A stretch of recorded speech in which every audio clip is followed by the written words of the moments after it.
उत्तर प्रदेश के deputy CM Keshav Prasad Maurya के साथ भाजपा उम्मीदवार विनोद सोनकर कलेक्ट्रेट पहुंचकर अपना नामांकन पत्र दाखिल किए। डिप्टी सीएम बड़ी ही सादगी के साथ कलेक्ट्रेट पहुंचे और रिटर्निंग ऑफिसर के समक्ष अपना नामांकन पत्र प्रस्तुत किया। इसके बाद भाजपा के कार्यकर्ता और समर्थक बड़ी संख्या में जनसभा स्थल पर पहुंचे। मंच पर केशव प्रसाद मौर्य का जोरदार स्वागत किया गया। इसके बाद केशव प्रसाद मौर्य विरोधियों पर जमकर बरसे। उन्होंने कहा कि सपा सफा है, बसपा तो बिल्कुल ही सफा है, इसलिए ये सारे लोग बौखलाए हुए हैं और घबराए हुए हैं और रोजाना सैफई खानदान वाले गुस्सा मेरे ऊपर उतारते रहते हैं, उल्टा सीधा बात करते हैं, मेरे प्रधानमंत्री जी को भी कहते हैं। लेकिन मैंने कहा है कि मैं आपकी गाली का जवाब गाली से नहीं दूंगा। मैं लोगों से अपील करूंगा कि इनकी गाली का जवाब कमल का बटन दबाकर मोदी जी को प्रधानमंत्री बनाकर दें।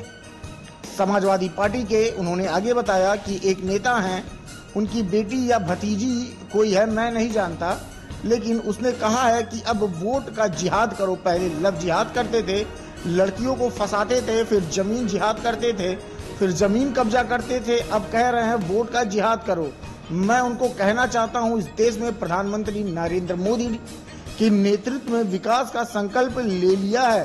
गरीबों के उत्थान के संकल्प पे हम लोग लगातार चल रहे हैं। महिलाओं के सशक्तिकरण का संकल्प लिया गया है, इसलिए ऐसी कोई भी तुम्हारी कोई कोशिश कभी कामयाब नहीं होने देंगे।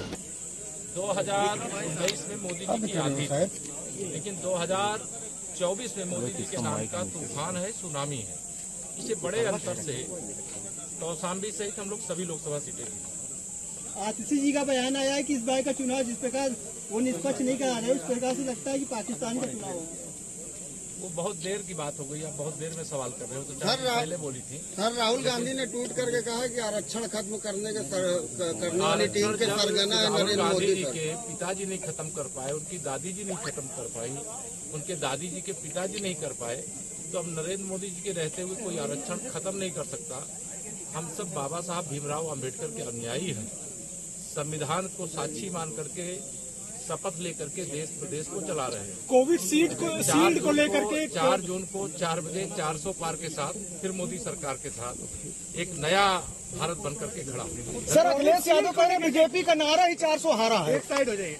इसलिए अखिलेश यादव जी 2014 से अनेक प्रकार के नारे लगाए, कभी उनका नारा सच हुआ क्या? नारा जो दावा भाजपा ने किया वही सच हुआ, वही सिद्ध हुआ, वही सफल हुआ। और 2024 में ही होगा जब सपा बसपा कांग्रेस का यूपी में खाता नहीं खुलेगा, भाजपा और कौशाम्बी से जनमत न्यूज के लिए राहुल भट्ट की रिपोर्ट।